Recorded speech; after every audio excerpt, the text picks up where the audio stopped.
Hey y'all, it's Hans. Welcome back. So if you've opened any social media this week, that being Facebook, Instagram, or YouTube, you have probably already heard the big news, but we're going to be talking about it right here. This is the big announcement of the Pulsar Thermion 2 XL50 LRF. This is the very first Pulsar thermal rifle scope that is a HD resolution, that being 1024 by 768. This is the first of its kind for Pulsar, and hopefully a trend in the market moving forward, higher or beyond 640 resolution, thermal optics. They already have the Merger XL, which is a 1024. Those are thermal binoculars, but this is their very first weapons mountable thermal rifle scope, 1024 by 768.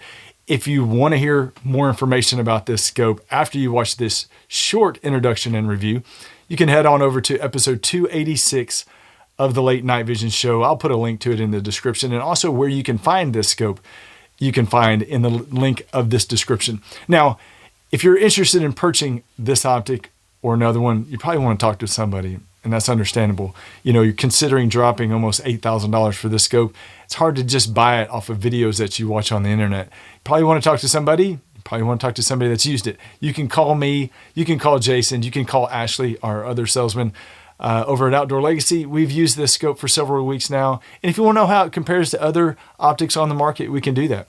Our number is 877-350-1818. You can actually call and talk to people that have used this scope, myself included. You can find it on the website, outdoorlegacygear.com. All the information in the links in the description of this video, you will be able to find it. Now, back to this. So this is, again, the very first thermal rifle scope that is 1024 resolution, HD resolution from Pulsar. And I'm gonna tell you, we're gonna get into the specs. We're gonna show a ton of video. Stay tuned for the end of this video, because we're gonna talk about who this optic is right for. It is not perfect for everybody, but it is perfect for a lot of people out there, and it's gonna be something that people have been waiting for and watching for. So let's run into the specs. While we're doing that, I'm gonna roll a bunch of beautiful beam footage of this thermal scope in action. So running down the list, the price on this, probably the most important spec, the price is $7,999. Now, I want to talk about that a little bit. You know, there is another thermal scope on the market that is a 1280 scope. It came into the market at $18,000. For Pulsar to come in with a 1024 thermal scope at $7,999, so just under $8,000, was a very aggressive move. And not only did they keep the price below $10,000, which is a lot of money. It's a ton of money, y'all. I understand that. But with thermal optics and the technology, that's kind of where the market sits. But to come in under $8,000 for a 1024, remember, all they had in rifle scopes before was just 640. So jumping up to 1024 resolution, and they also, y'all, added the laser rangefinder to it. So if you look at their other 640 scopes, that's a $1,000 upgrade, is to have a scope with the laser rangefinder. So I say all that to say this: it's $79.99. It's a lot of money, but you are getting a great higher, beyond 640 resolution optic, an HD quality resolution optic with the built-in laser rangefinder. This scope does come in at less price than some other 640 resolution scopes on the market. So very competitive, very aggressive price coming out the gate from Pulsar. So $79.99, I've already said it a few times. The resolution, thermal resolution, I'll say it one more time, 1024 by 768 thermal core resolution. It is 12 micron. It does start at 1.75 base magnification, and it goes up to 14 power. We're going to talk about magnification here in a little bit, because that's a big topic of discussion. It says it's got a 2,515 yard detection range. Y'all, I don't know. I don't have a stretch that far to see. As far as ID range, it's a long way. I don't even have field. I've got some fields out here that I could probably see 700 or 800 yards. The ID range, I don't think I have places that can stretch this out far enough. It does have a very far ID range, especially for smaller animals. It's definitely higher than the 640 resolution scopes. And basically because when you raise the magnification, you're still keeping a large percentage or a large number of pixels on the screen. So very, very long ID range and detection range. It does have a 6.5 hour battery runtime. That's on the internal battery and the removable battery on top. And it does come with an extra taller battery, the APS-3 battery. So there's going to be two batteries in the box when you get it, an APS-2 and an APS-3 with the extended battery cap as well. Obviously, the laser rangefinder we talked about, it's got a -35 NETD thermal sensor rating. The field of view is super wide at 1.75 power. It does have a 73.5 feet field of view at 100 yards. So those are the quick specs. Let's talk about the magnification, then we'll talk about the scope a little bit.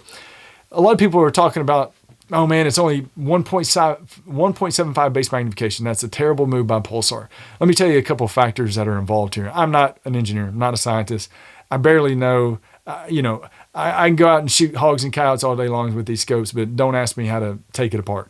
But the way that it's been explained to us from the manufacturers is that the higher resolution directly correlates to the size of the optic. So what they're saying is, for them to be able to make this a 2 power or a 3 power, they may have had to increase the length of this scope, which is already considered a pretty large scope. They'd have to increase the length and the objective lens diameter. So you're talking about, yes, you're moving to higher magnification, but are you also making this scope so big that people aren't even going to want to buy it and carry it on the rifle? So right now, to be able to fit in this form factor, which is basically the Pulsar Thermion XP50 form factor, to be able for it to fit in there, it had to be 1.75 power. It's not like they said, okay, we're going to make a 1024 scope and we want it to be 1.75. That's really the diameters that they had to work within. That's the way that I understand it, that it was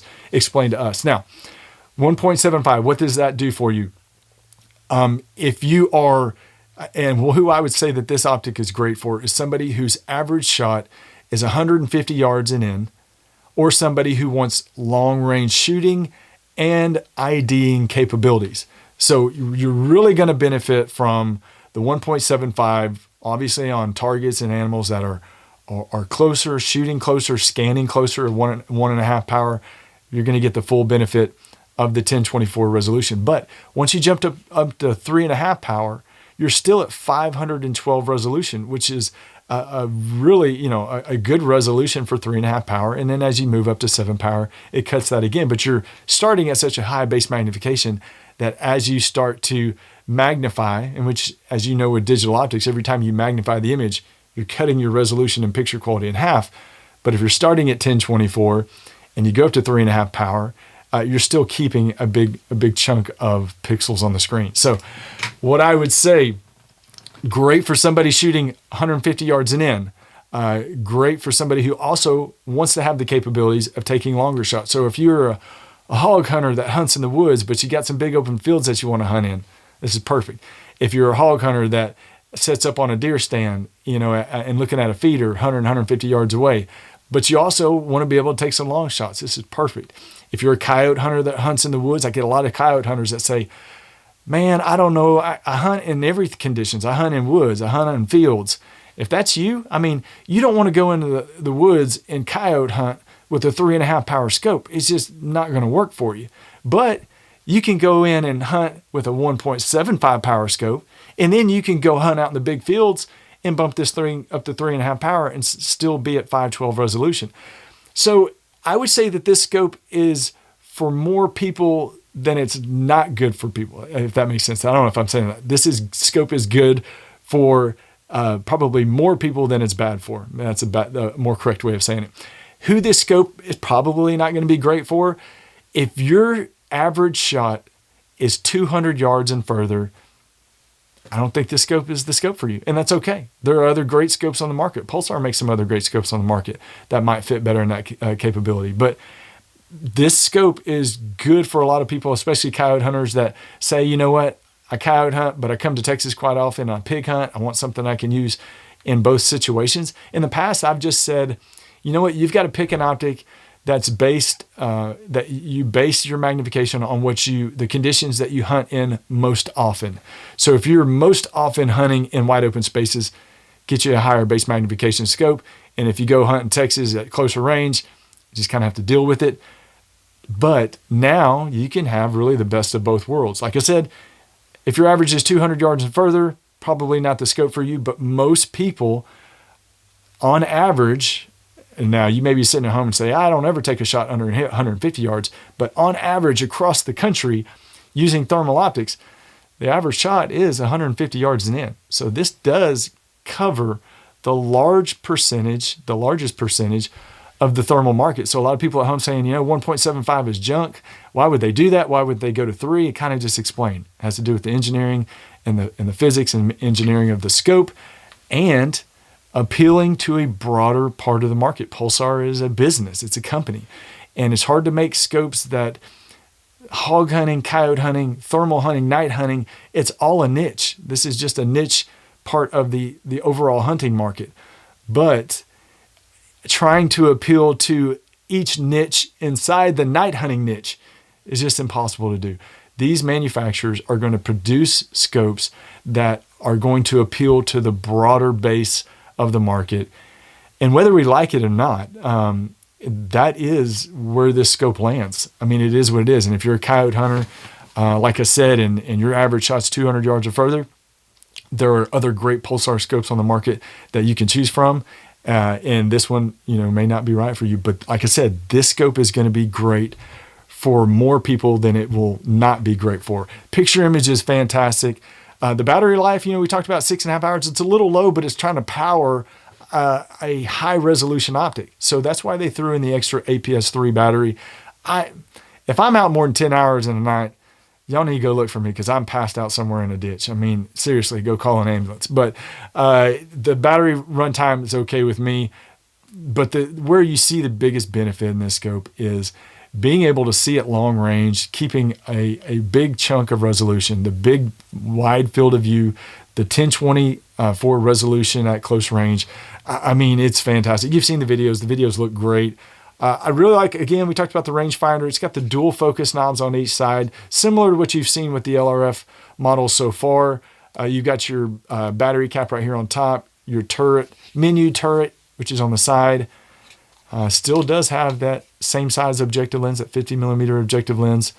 So, I mean, this is the Thermion, XG50 or XP50 form factor, and they fit it all in here. So, kudos for that. That's a great job on that. So, this is a fantastic scope. It's a huge step in an important step in the market. That being 1024 beyond 640 resolution at an aggressive price with aggressive features. What it's going to do, if you say, man, I'll never afford an $8,000 scope, I get it. It's a ton of money, but it is going to push everything down, not push quality down. Quality is going to continue to go up. It's going to push the prices down. We're already seeing that, y'all. The market's moving. Prices are coming down. You're able to get quality, very good quality scopes now. Pulsar's got the Talion XQ35 for $2,500. Fantastic scope. They've got the Thermion XQs right there between $3,000 and $4,000 with full features. The XP50, which has been the workhorse all these years with them, for $49.99. These things are continuing to go up in quality and down in price. So major step. Great job to Pulsar. They came out, and it was a big surprise for a lot of people. But they came out with a great scope, an aggressive price, and, like I said, a scope that it was going to appeal to the broader base of the night hunting market. And it's going to be great for coyote hunters, hog hunters. You just got to figure out and know your application, know where you're hunting at the most, and how this optic may or may not work for you. Again, we do have them in stock, which is so rare, y'all. To announce a scope and to have it in stock when you're announcing it is rare. So outdoorlegacygear.com, talk to somebody, call. Don't just spend $8,000 without knowing if this scope's right for you. Let us talk about it. I have talked to several people this week, and I have probably, and Jason would probably fire me. He's going to hear it right now. I may have talked more people out of this scope and into another Pulsar scope than I've talked into it. We've sold a lot of these scopes. I mean, we sold more than we even thought we would sell of the XL50s. But there are some of you that are calling about it that this scope is not necessarily the right scope for you. Again, other Pulsar models that are. But we're going to talk about it. Call and say, hey, Hans, this XL50, first of all, is it all that it's cracked up to be? And can it work with what I'm doing? If it is, if it will work, we'll tell you. If it's not going to work, we'll tell you. 877-350-1818. Would love to have your business. OutdoorLegacyGear.com. Y'all have fun out there. Stay safe. Deer season's coming up. It's an exciting time of year. I got the Pulsar Duo back here. I got the brand new Pulsar Telos that we're going to be reviewing soon. Man, it is a great time to be alive. It's the greatest time of year. Thank y'all for joining me. We'll see y'all soon.